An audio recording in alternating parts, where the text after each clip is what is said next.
Okay, it's 7 o'clock. We'll open this meeting of the Kenmore Planning Commission. The first item of business is citizen comments unrelated to the public hearing we're having in a little while on accessory dwelling units. So if there's anybody who wants to share any thoughts with us outside of the ADUs, please feel free.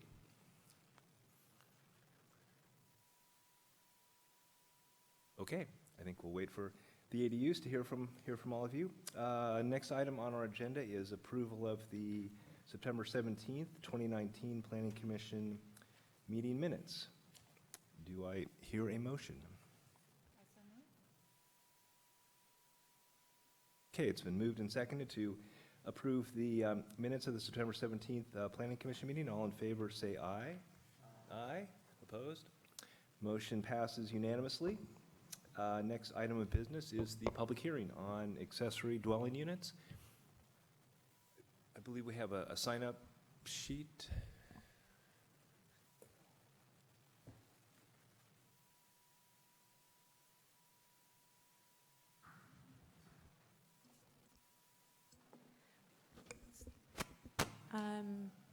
So, Chair, before we get to the asking people to come up and provide comment, I would like to ask Laurie Anderson to give sort of an overview of what the amendments are that are being considered tonight for the public hearing.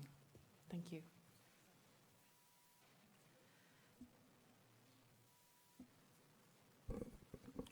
Good evening.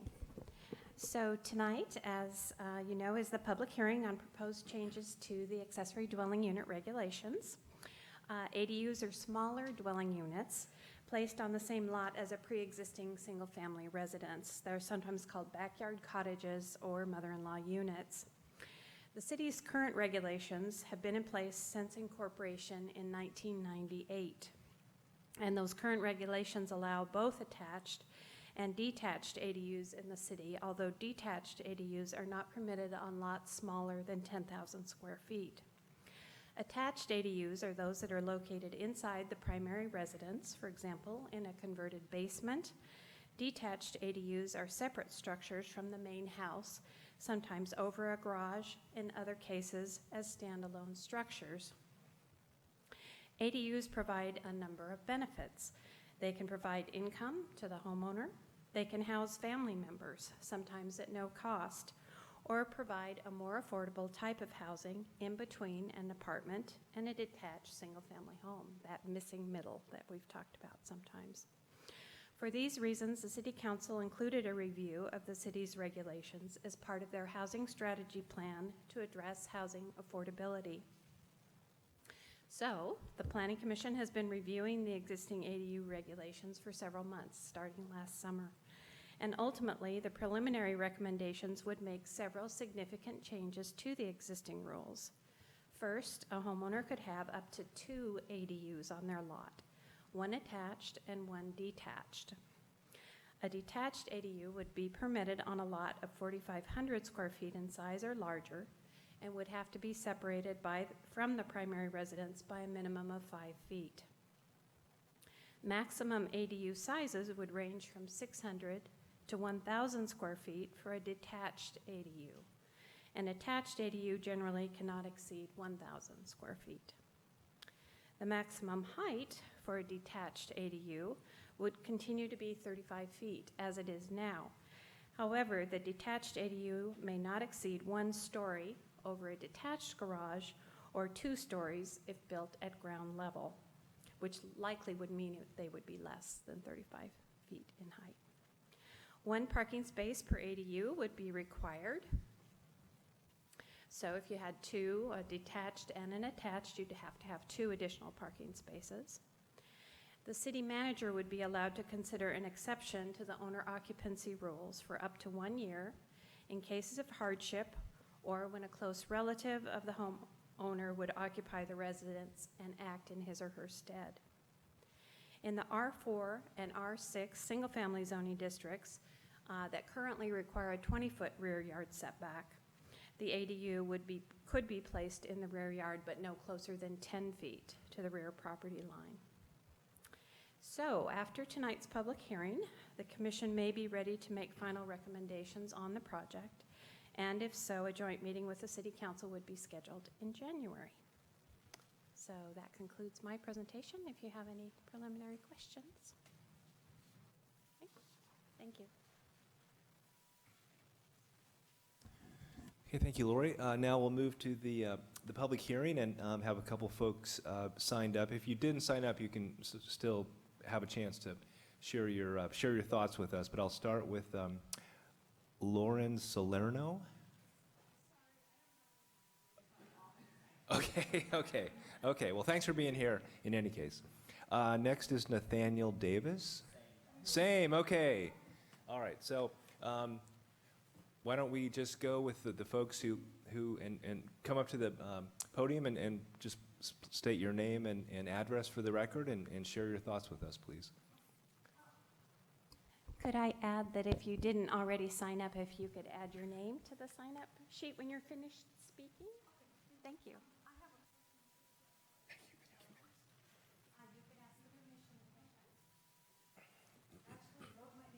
Crossed off because I thought it was comments and I had a question. Okay. Okay. So I have two Well, questions. can you start with your name and address for the record, please? Sure. So my name is Elda Maudi, and I live in the Trail Walk Park, and we're in the midst of buying a property with the intention that my mom would be able to move in with us as she continues to age. So so there was two questions that I had on these paper. It said that if the ADU unit stops being an ADU unit, like let's say my mom moves in with me and passes away, it says that I have to remove the kitchen.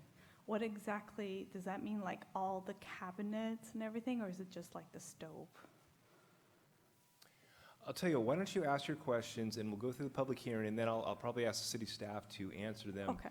At the end of the hearing. But go ahead and Okay. let us know what your So that- questions are.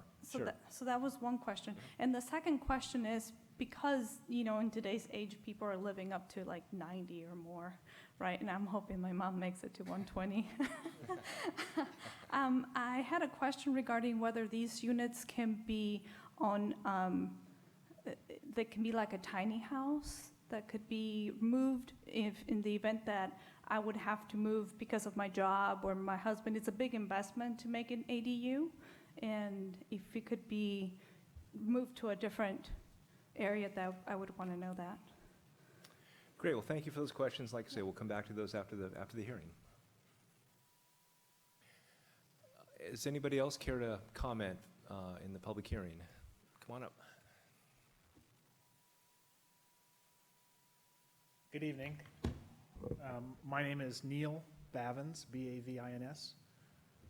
I live up on Inglemore Hill. I have a home in Kenmore. My home is just under 1,600 square feet, and I have a very luxurious 520 square foot garage that keeps my cars protected that I'd like to convert to an ADU. I think it's an excellent idea. And in fact, the first resident in my ADU will be my mother-in-law, who is nearly 80 years old, who is low income, which from everything I've read suggests that I'm sort of the poster child for what this is all about. The problem that I have is that my lot is 9,200 square feet and my garage is detached. And it's just far enough away that if I created an attachment, which I'm not even sure that I can legally do that, it would probably make the financing of the project impossible. Right now I'm planning on self-financing the ADU. So I would encourage the commission to embrace ADUs. I think it's an excellent idea. I think it serves low income, and for what it's worth, it would certainly help me out as well. Thank you. Thank you.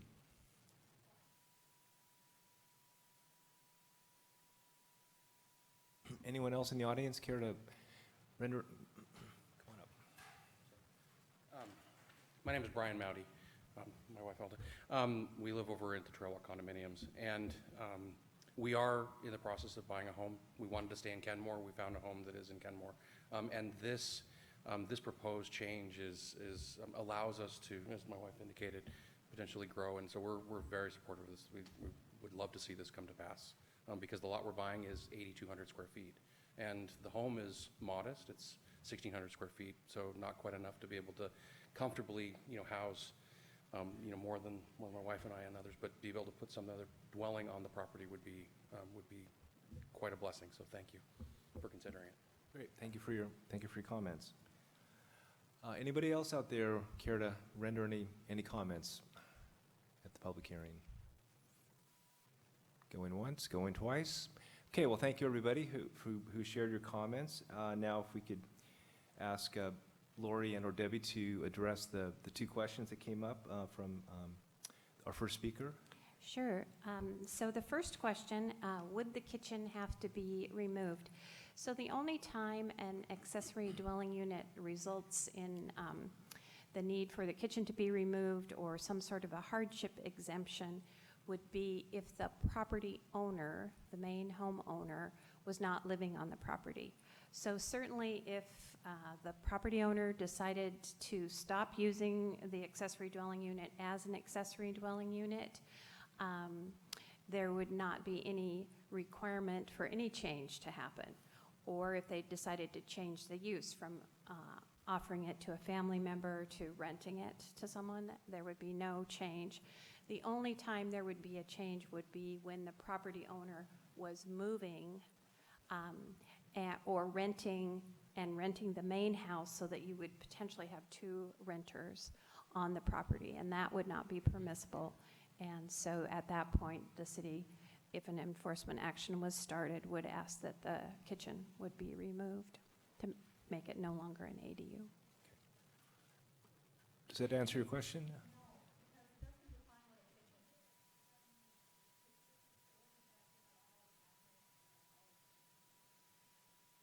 So are you thinking that you would want to rent your house and then? Right. Right. You don't have to do anything at that point. So the only time you would have to do something would be if then you wanted to rent out your house and you moved, then you would have a renter living in the main house and potentially a renter in the ADU, and you could not have that. And at that point, the ADU would have to be eliminated. Okay?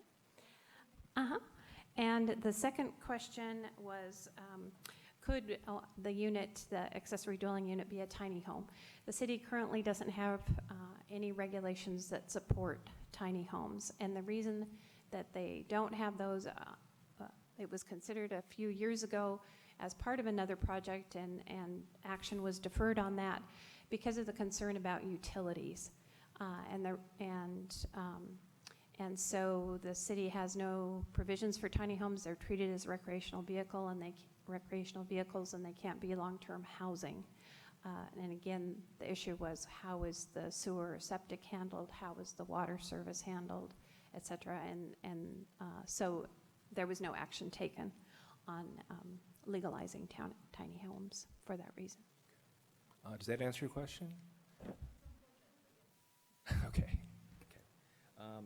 Thank you. Could you also maybe address, while we're on it, I think there was a point that our Neil Babbins made about the 9,200 square foot lot and the detached garage and how that would Okay, so, work. and let me add one more thing to the tiny home discussion before I tackle this. Sure. Which is that there's not a prohibition on a tiny home.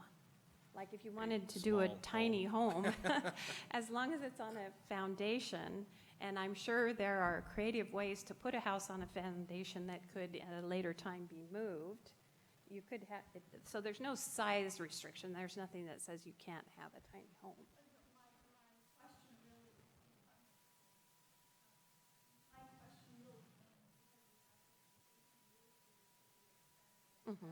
Right.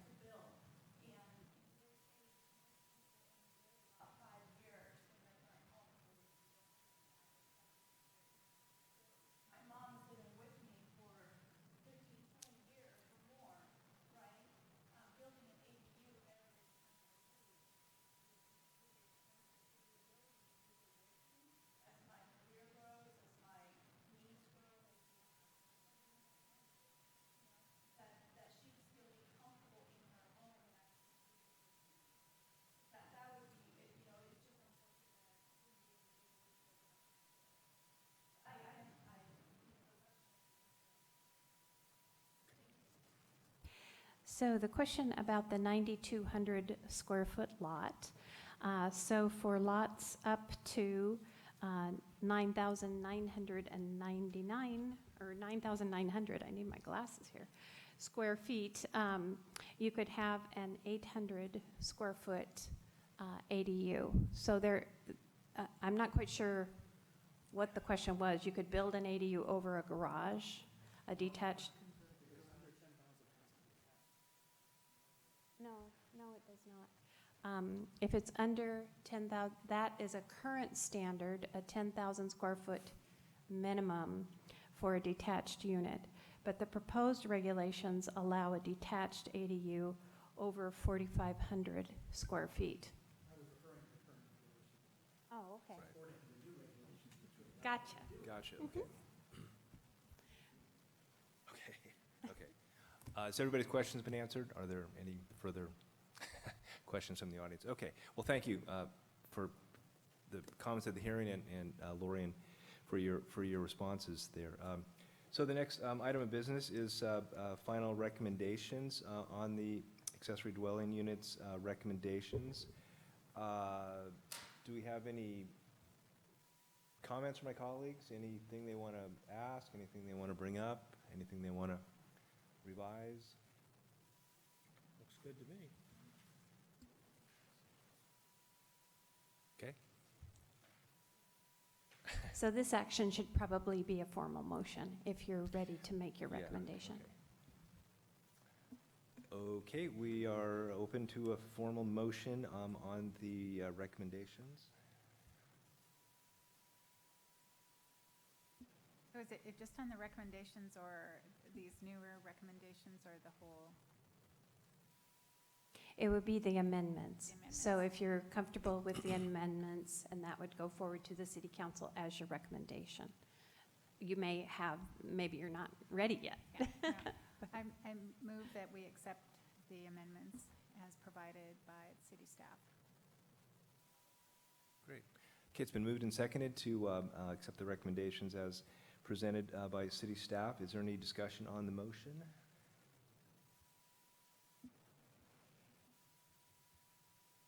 Okay. All in favor, say aye. Aye. Aye. Opposed? Motion passes 5-0. Okay, that's all we have on our agenda, I believe. Right, Or is there more that we need to? The only other thing, I was going to say, the only, well, I just want to be clear that even you can pass the motion tonight on the recommendation. The next step then, just to be clear on the process for members in the audience, would be you would present those recommendations to council. Council action is actually required on these amendments. So council would have to adopt an ordinance to put these regulations into effect. So that will not happen probably till later in January. So I just want to be clear on that Sure. doesn't mean these regulations immediately go into effect tonight. Right. So the only other thing that, which was in your council, in your planning commission agenda packet would be if you wanted to discuss some of these other actions which are sort of not really land use related, but they sort of relate to things that could help promote ADU development. So if there are any of these items that you wanted to discuss further or make part of your recommendation to council for consideration.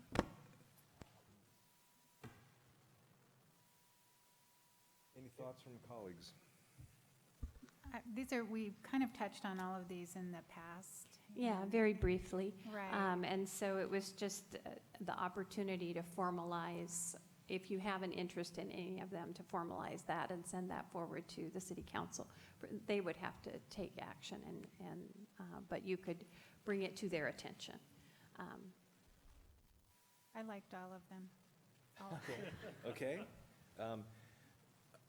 We certainly have time. I think there's 2 or 3 things to highlight. If you all are okay with that, we'll just go over them briefly, and Suzanne is in favor of them. I think I am too, with maybe a couple of comments, but if we could go over them one by one. Okay. Lori, that'd be great. All right. Well, the first one is the notion of pre-approved plans. We have talked about this a little bit, and other jurisdictions and organizations are continuing to look at this, and so hopefully something will come of it. The idea is that if you could develop plans that were already, in essence, approved by the city for a small detached dwelling unit, it would have to be detached. You couldn't really do a pre-approved plan for an attached ADU. That would be a way to potentially save property owners the money of having to hire an architect and design the unit, and should also expedite the review, the permit review for an ADU. So different places are in different stages. MyBuildingPermit.com, which is an organization that Kenmore belongs to, the building, on the building side, is looking at this issue and how it relates to the state building code requirements. The City of Seattle is moving forward in this way.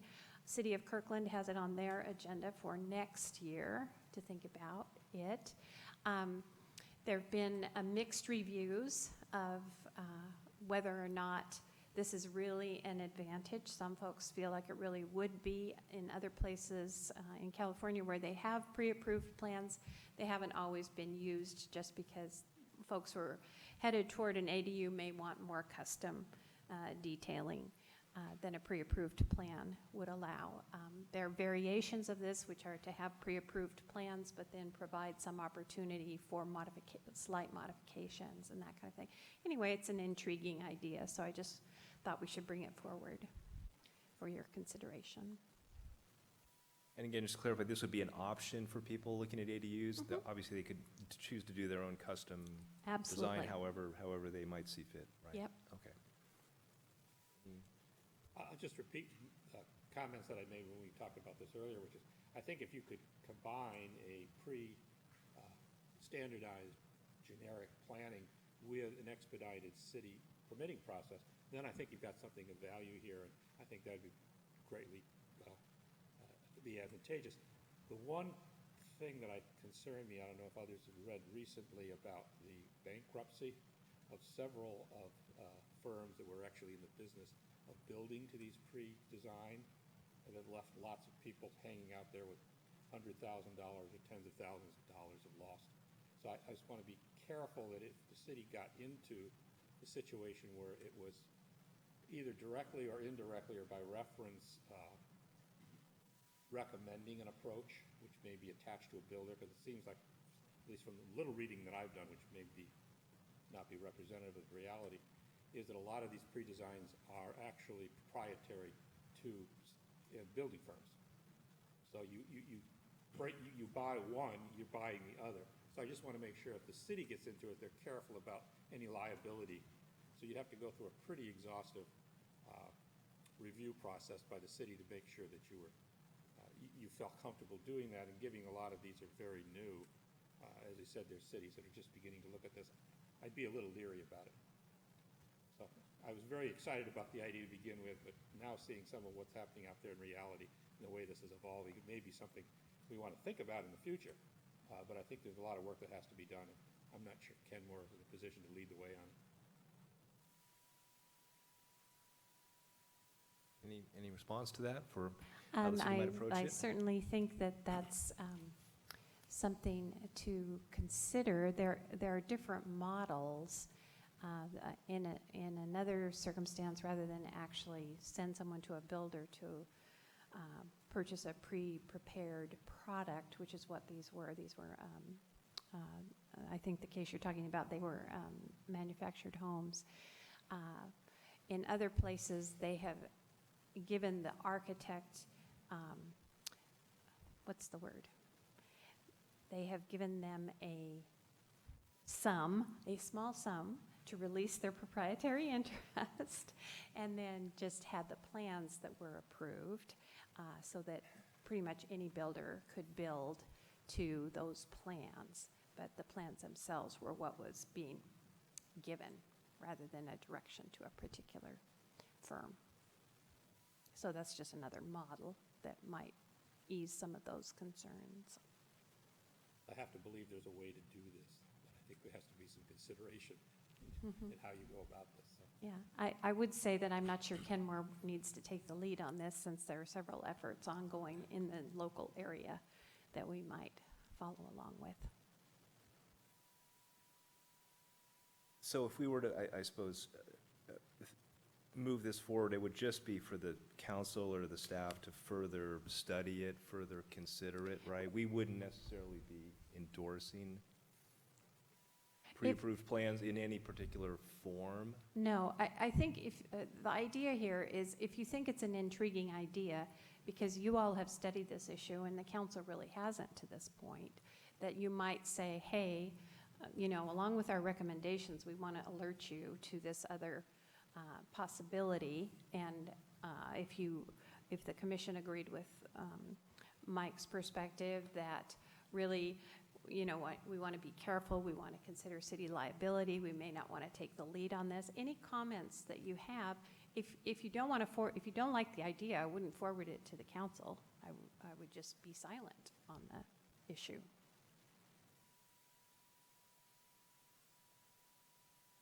I was going to say, and wait for other people to talk, but I think there is value to it. So I think, as an FYI, that this is a developing trend, and seeing as we're recommending that the city go down the road of ADU development and encouraging that this would be something that they would want to watch into the future. But I think, as we're saying, it may not be something that Kenmore is in a position to take the lead on. I mean, just from what I've heard, if they're pre-approved plans, I feel as long as we're not recommending certain builders or construction companies or some of the other businesses that you said were going out of business, a set or collection of maybe pre-approved plans would help potentially get that first step and, like Commissioner Vanderline was saying, maybe streamline the process, as long as, we're not recommending people a certain route that could leave them open to the risk of running into that issue. As far as I can see, pre-approved plans would only benefit as long as they're just plans and not recommendations on how to pursue the plans. If they're pre-approved plans, I feel that it would definitely help with the progression of ADUs within the city, just giving people that first idea as they're looking into it, like, oh, where do I start? This would be a good place to start, and maybe get them thinking. Of course, it's not going to mean that everybody's going to use those plans, but it might get them in the right direction and help out some of those homeowners who would like to pursue but don't have as much knowledge. It would offer them another resource. Any other thoughts from?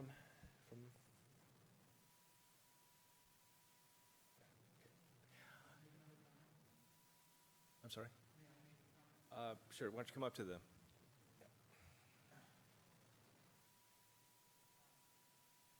So my business is mechanical contracting. I do commercial mechanical contracting, and I have a lot of experience dealing with codes. And I think part of the point of pre-approved plans is, if you're going to do an ADU, you have to not only figure out what you want it to look like, but you have to meet the building code, the energy code, the fire code, the fuel gas code, the electrical code. Pre-approved plans would, I think, go a long way in eliminating that complexity, which, if the concept here is to try to create housing that the homeowner can really drive, that makes the plan process much more accessible, and I would assume much lower cost. So that's okay. Yeah, thank you for your thought there. So it sounds like we have enough people who support moving forward it as something to consider or keep an eye on, with the caveat that Commissioner Vanderline outlined and the thoughts from others. So does that give you enough direction for that Yep, piece? absolutely. Okay. So the next one, this feeds right into that, is educational efforts. I think at the very first meetings when we were talking about ADUs and Jordan prepared and presented information, it was clear that communities that have taken more proactive educational efforts to let people know ADUs are permitted, to help help them work through the process and that kind of thing have been more successful. So again, this is just the notion that the city could take a more proactive role in providing information to the community about ADUs as a mechanism to encourage ADU development. Whether that's a specific website or additional help at the counter or I think if we could provide those resources right away, it could help cut out a lot of the confusion and maybe issues that we could run into later if there's homeowners wanting to develop. If they have lots of questions, if we provide the resources, whether it be as simple as a brochure that lists some of the frequently asked questions, or more in depth like a written manual or guide, or say, for instance, a web page on the city website, I feel that that could help a lot of people interested in pursuing ADUs and people who are on the path and have questions arise. Rather than slowing their process and the city, it might help to mitigate some of those issues. Yeah, and I presume this is your intent, but I also want to make sure that whatever information was, fact-based and objective and sort of neutral in tone and not sort of blind cheerleading for ADUs, and that it's just based on these are the facts that you should know, these are the questions you'd like to have answered. As long as I presume that's the intent of this sort of information, but that would be my thought. Yeah, it should be a resource where if they choose to pursue ADUs, they're able to find that or access it, but we're not going to push it on people. Exactly, say, do ADUs. that's my thought. Yeah. This is maybe taking that just a little bit further. I think to the extent that we gave people a guide to Kenmore's regulatory requirements related to ADUs, this is how you go about it. Here's step 1, step 2, step 3. I think that would be very valuable. What I want to be careful is we don't tip over into investment advice, where we could get into some serious legal concerns. Not that we would do that, but if you get into the point of talking about construction and financing, there's a thin line there that you want to be careful about. So sticking it to a how-to approach, I think that would be very good. You can still talk about your financing options without making an opinion about that. So I think there's some value to that. If we're really going to, but I also think we need to not be potentially naive about this. If the city begins to provide education here, we are encouraging and we are giving, and that is our intent, isn't it? So I guess that's okay, but I think we should not kid ourselves into thinking that if the city does put something out there that's available for the citizens to read, that they're not going to see that as encouragement to take that action.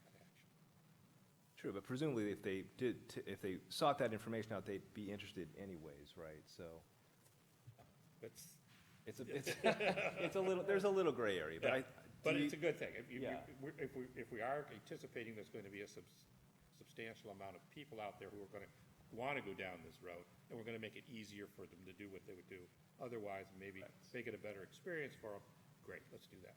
Okay. Does that give you enough guidance, if you will? Okay, great.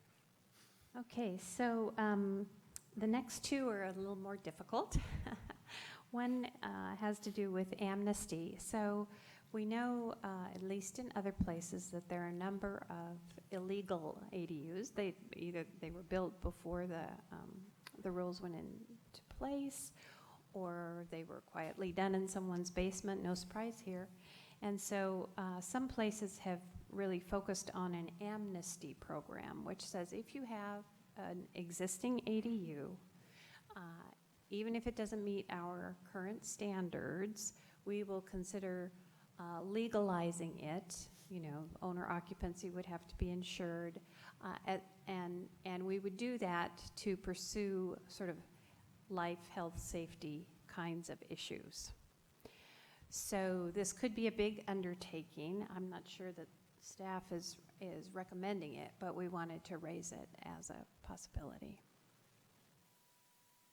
I guess I like the idea of it, and I also think that it would take a lot to enforce it. Mm-hmm. And I'm not sure you'd have many citizens volunteering that they had illegal ADUs. So I don't know if given those conditions that it makes sense to take it forward to the council. I just feel in a way that they should be aware of all the options related to ADUs. So I'm not sure this would be very successful, but I'm also not sure it should be kept from the council. I'm wondering, though, if there shouldn't be a provision eventually that allows the city manager to grant amnesty if things pop up. I'm not necessarily requesting that the owner come and submit it. They may or may not know what's legal. But if it does crop up, then they need to figure out how to deal with it. And if we don't say anything, then you don't have a process in place. But this is all sort of future, because we've got to get the new rules in place first, and then something that needs to follow on if we want to address it. I'm sorry. Go ahead. Laura, you bring up a good point about health and safety things. If there are ADUs out there that don't meet regulations or codes within the city, I feel like we should somehow address it or give citizens the opportunity to address it, so later on it wouldn't come back to either hurt them or the city. And I mean, a way that we could do that is maybe put it out to citizens, maybe say, you have 12 months or however long to bring your ADU up to code and get it approved, and then we'll grant you amnesty. And in that way, I think we could make some of these ADUs we can get them up to code and up to regulation, but we're not letting them drag on for years and posing a potential health and safety risk to some of the citizens in the city. Would there be a property tax impact to doing that? If they have an ADU that wasn't recognized as an ADU and now it is? Yeah, it could. Would be. Mhm. I also think there's a positive to that. If you have a non-compliant ADU today, then of course it's not going to be on your title. So when you go to sell it, it's going to sell your house. You're not probably going to capture that value, or at least there would be questions certainly about people would ask about that. Whereas if they were to bring it into compliance, they would add it to their title, and that would add to the resale value of the property when they sold it. So I think there's pluses and minuses here. If we were to create an amnesty program that made it advantageous for an owner to make it compliant, then I think we should. And I like Nathan's idea. I think if we had allowed people to come forward and said, okay, I've got an ADU, it doesn't meet your current code requirements, but if I got 2 years, for instance, to bring it up to code, at which point then it would be compliant. I think that you have people who take that up, particularly those who are thinking of this as an investment. This is going to be probably of less interest to those who are looking at it basically as housing for a family member, as a caregiver situation. But we already know that a substantial number of ADUs are built as an investment. Having that on your title and having that known that you meet code is going to protect the value of that investment going forward. So I think there'd be people who want to do that. What's the current process if the city learns of an ADU that is not compliant with the code? Or has that ever happened? Oh, yeah. Oh, yeah, okay. It's a code, it's like with any code, whether it's an ADU or anything which isn't in compliance with any of the city's codes or land use codes, it's a code compliance action. So depending on how that is raised or determined, then it's typically, there is a discussion then with what the non-compliance issues are, and then there's usually a time period given to bring it into compliance or resolve the issue. So it would follow the code compliance procedures outlined in the municipal code. But there's no current provisions for an amnesty program? No, there Okay. is nothing like an amnesty program. It's just kind of a code compliance, and so typically code compliance, the majority of code compliance cases are resolved on a voluntary basis without taking it, further through a court process. There are some that end up that way, but the majority are just resolved in a voluntary way. Yeah. I personally like the idea of having a year or two, but I'm also sympathetic to what Suzanne said about just the city's resources needed to create and pursue that. What's your thought about how this would work in practice in terms of city staff time and resources and? Well, it's a question of I don't really know how big that box is in terms You of don't how know. many are out there, because if they're illegal, then they're illegal Right. and we might not know about them. So the question is, I'm not really sure on whether it's 10, 50, or 100. I have no idea. So the scale of it then is going to determine how much city resources it would take. I would imagine it would take a significant amount of resources to kind of work with a property owner on code compliance. Code compliance it typically takes a while to kind of run through a process. It's pretty intense on staff resources. So, if there are 10 of those, it would be adding that caseload onto the code compliance officer's current caseload.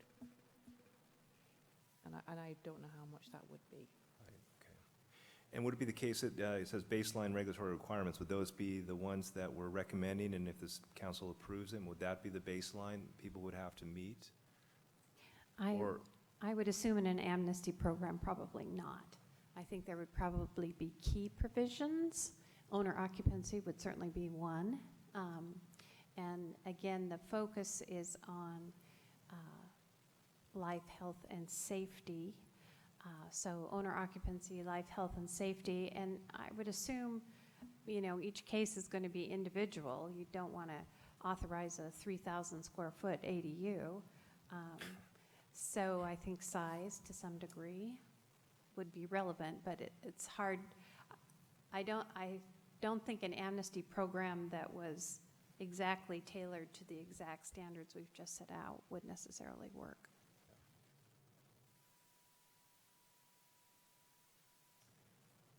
Well, what do we think? Well, I think it's worth sending it along to the council just with a notation that this is a complex item, and that we had a lot of ideas and discussion about it. And so if they are interested in pursuing it, there's probably more work that has to be done. Does that sound? Okay.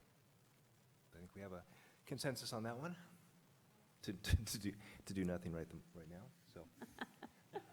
So we'll forward it, we'll note some of the pros and cons that you all have discussed, and that it's a complex issue that might significantly impact staff time. Yeah. And see if they want to pursue that.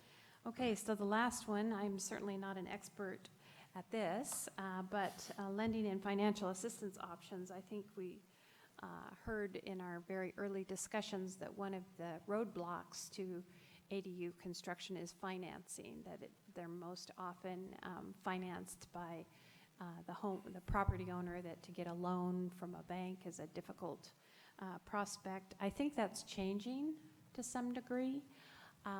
So this idea was brought up by in a couple different ways. One would be for the city to suggest to an organization like Arch that they continue working with lenders in the area to pursue ways to provide financial assistance for ADU construction.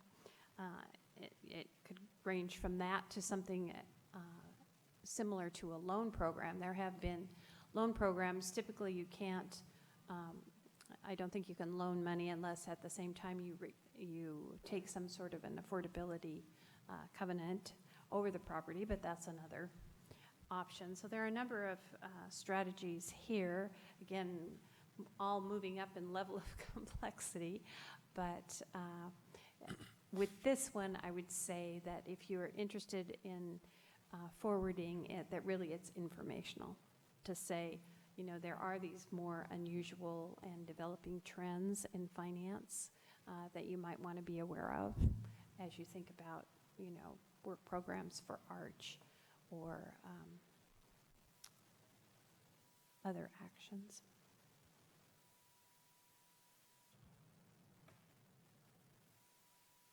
Well, I would add, if we were suggesting that the city work with ARCH, or turn this over to ARCH to come back with some recommendations about what would be workable, I could see that. But this is a very, I think, dangerous road to go down, where the city may put itself in a position of being a financier or a guarantor, particularly for something that we know ADUs often end up being an investment vehicle. I don't think we want to go down that road. To prevent going down that road, then you have to get into, okay, so why would this, what's the public good we're trying to pursue here? If it's affordable housing, then you get into the question, well, is this an efficient use of, is it an efficient way to provide affordable housing? We're already doing the equivalent of financing for a lot of the other affordable housing that's going up in the city already, we're trying to encourage. So I think there's a whole bunch of decisions that have to go on there. ARCH is probably the most capable of working through all those options, winding their way through that minefield and coming back to the city with a recommendation, than the city itself trying to do that. There's also the last little paragraph about the further reducing fees and permits and that kind of thing. That seems a slightly different animal than the financing, and I think that's a good idea, something that they may be able to decide on. I also agree that ARCH has been a good partner with the city, and they're probably a good one to provide additional information.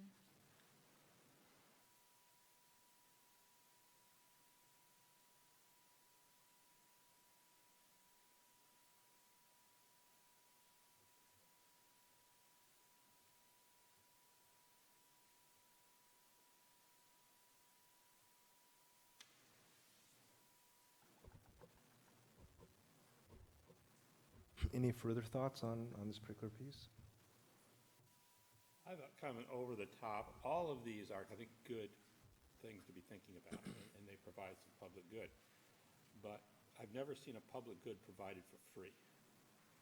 So each one of these, some of them would be minimal, some of them could be very expensive. They're going to cost something. So I always get a little concerned about recommending something that involves expenditure without thinking about, okay, how does the city pay for it? How does that fund it? And so in general, I think when we look at ADUs and some other things we've looked at, I think we have to think about, like enforcement. If we're not prepared to finance it, we're not prepared to enforce it, what are we doing? Are we creating an unfunded mandate here? That's just going to add to the city's economic problem that it's already facing. So I think there has to be maybe some weight given to, in a discussion to the city council about, okay, here is where we would look to fund these things. Would it come through fees? Would it come through some sort of tax? Does it come through? Where does that come from? Is there licensing? We have to have that in there, or we will have an unfunded mandate. It's easy to say yes to all of these things because you can see some good into it, but it's got to be paid for. So how are we going to do that?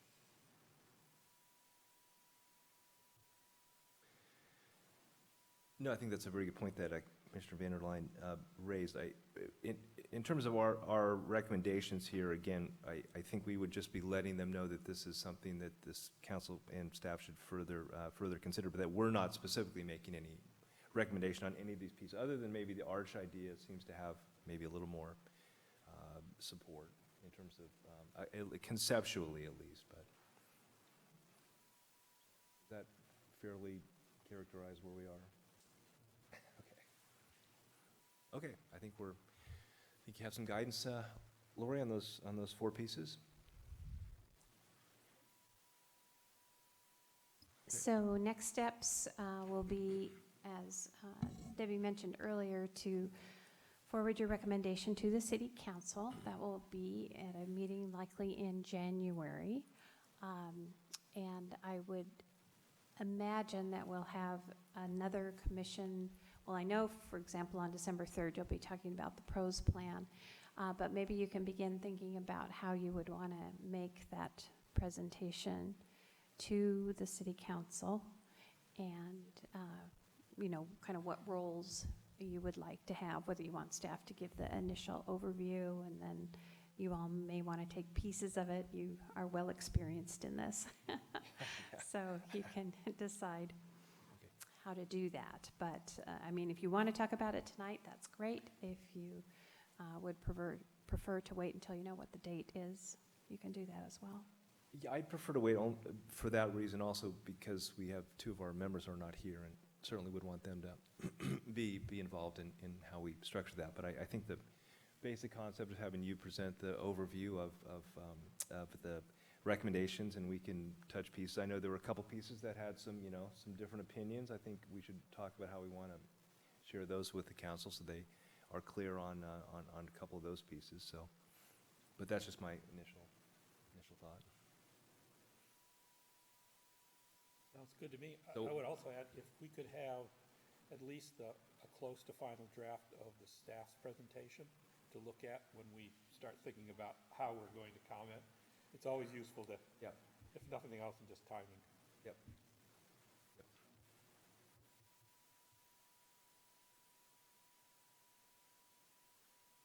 All right, and the city council will be considering the 2020 docket at some point in January as well. So then you'll have your marching orders for 2020. Again, your next meeting will be devoted to the pros plan, hopefully the final version of that, which could also be forwarded to the city council. Okay. All right, anything else for us tonight? No, I think that's it. So I think we're anticipating that December 3rd would be your last meeting of the year. You'd be glad to know. So say, as Laurie said, it's the pros plan, sort of bringing back that, the final version of the pros plan and getting your recommendation on that. And then if you want to discuss the roles of the ADU, we might be ready to do that as well. And we can maybe identify a date for that joint meeting, and we'll have to consider whether that joint meeting with the council is to present both your recommendations on the pros plan and ADUs, or we need to split that up. We'll have to take a look at the council's agendas for January to see what makes sense. Great, okay, thanks. Anything else for the good of the order? Okay, we are adjourned, thank you.